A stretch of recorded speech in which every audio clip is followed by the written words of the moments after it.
Okay, now we're going to go into a wall sit. And from here, we're going to have our feet just slightly out. We're then going to lean back against the wall, come out a little further.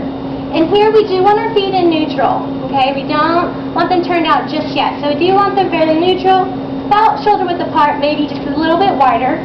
And from here, we're actually going to keep the back on the wall as well as our hips.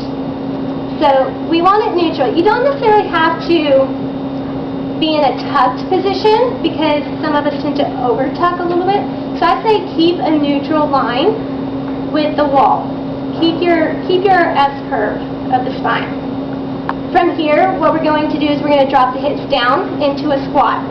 So we're going to slide down into a 90-degree knee flexion.